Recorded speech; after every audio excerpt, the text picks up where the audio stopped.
But for now, good evening to all you far-right Nazi bigots who could soon be getting a knock at the door from the government's counter-terrorism intervention scheme for being concerned about the fast-changing identity of your country. Yes, that's right. It's been revealed that the government's Prevent programme may consider anyone who's worried about uncontrolled mass migration and the idea that Western culture is under threat through a lack of integration is now a right-wing terrorist. Cultural nationalism is now a bad thing, apparently. Caring about the direction of travel of your birthland is terrorism. Well, of course not. It's obvious that that's the case. Any idiot can see that. But this is the latest example of a government that I feel is gaslighting its own people into obedience and submission. Well, let me tell you something tonight. It's not going to work because although they think British people are stupid, I can absolutely assure you they're not. Nobody buys this. Caring about the systematic racist rape of English schoolgirls by Pakistani rape gangs isn't a far-right bandwagon, as the Prime Minister said earlier this year. Wanting to scrap the ECHR so we can deport criminal, illegal migrants is not akin to Nazi Germany, as the PM's mate and Attorney General Lord Hermer said earlier this month. And being alarmed at the erosion of British identity and culture at the hands of mass immigration is not terrorism. I'll tell you what terrorism is. Terrorism is the Manchester Arena bombing, where dozens of little schoolgirls were slaughtered by a scumbag who repaid the nation that gave him and his family safety by committing mass murder. Terrorism is the Islamic State sympathiser who stabbed the much-loved late MP Sir David Amess to death. Terrorism is the Islamist scumbag who mowed people down on Westminster Bridge, then stabbed PC Keith Palmer to death. Terrorism is the Borough Market attack where 5 innocent people were killed by Islamists, including this young lady from Australia, Sarah Zeleniak, who I watched bleed to death on the pavement as terrorists ran riot across London Bridge. There she is on your screen. I'll never forget seeing Sarah that night. I'll never forget her injury, what she was wearing, the way she was positioned, what was going through my mind at the time, and I still often think about her now. One of her killers, by the way, was part of the very Prevent programme that now considers you at home a terrorist. In fact, if there's anyone being terrorised here, it's the good, honest, hard-working people of this country who have been lied to, manipulated, coerced, controlled and abused by governments and political leaders for decades.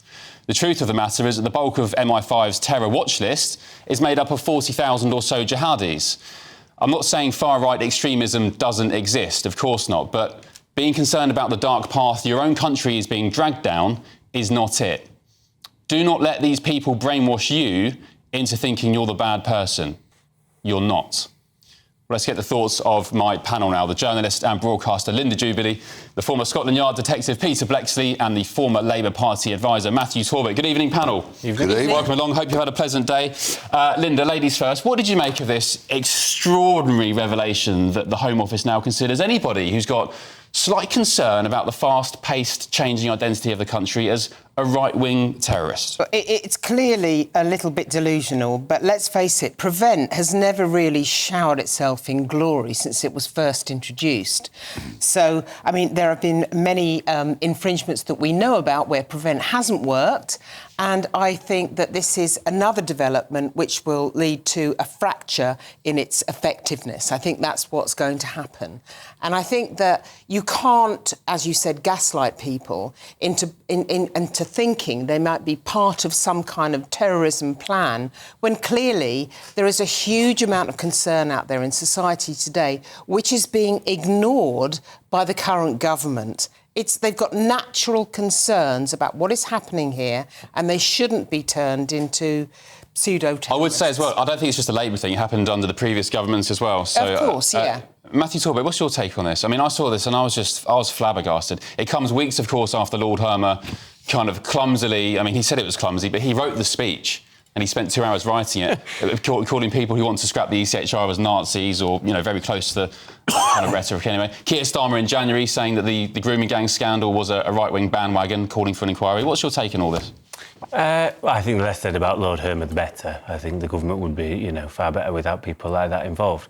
I think to give it the nuance that it probably deserves, rather than potentially hiding behind the sofa and getting a bit too worried, the Home Office is suggesting that concerns over immigration are hijacked or being hijacked by terrorist ideology. Now, what that means is you're totally entitled, from the way I see it, you're totally entitled to have concerns, you're totally entitled to potentially be worried about the country that you see maybe changing at a pace that you're not quite comfortable with. But those concerns can be exploited by those on the fringe right and so the real who are they extremists. talking about? I mean, who's hijacking it? I think, well... Because I don't see that. I just see ordinary, hard-working British people concerned about the country they love and speaking up about it. I mean, to be quite fair, lots of people are speaking up far too late and too tamely, but we are eventually starting to speak up about it. I think it's right to be concerned about people coming into this country via small boats who we don't know who they are because they're chucking passports and whatever into the channel. And if you're concerned about immigration and your area changing because of the types of people that are living there, I think you're one step or a few steps away from somebody with nefarious ideas on the internet saying that they're all coming to take over and all this other sort of stuff. OK, is this terrorism? The Telegraph, the Daily Telegraph today, published a story saying that in 72 schools, no white British pupils are recorded. In 454 schools, they make up less than 2% of the student body. Is that article in a national newspaper walking on the lines of terrorism? Right-wing terrorism? Because that's the kind of thing that people who are reading this information from Prevent today are going to think they're chucked into. I wouldn't say it's terrorism. I think that would be silly. I think... Thank you for clarifying. It could be... Yeah, no, I think maybe in this day and age it needs to be.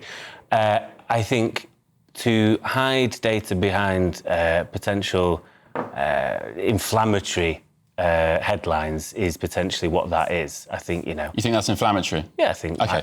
Peter Blakes, do you think that's inflammatory? Do I not get to explain why? I mean, my kids won't be white British, and therefore I'm not concerned about the impact they may have on people's schooling because I will raise them to be good, upstanding members of society.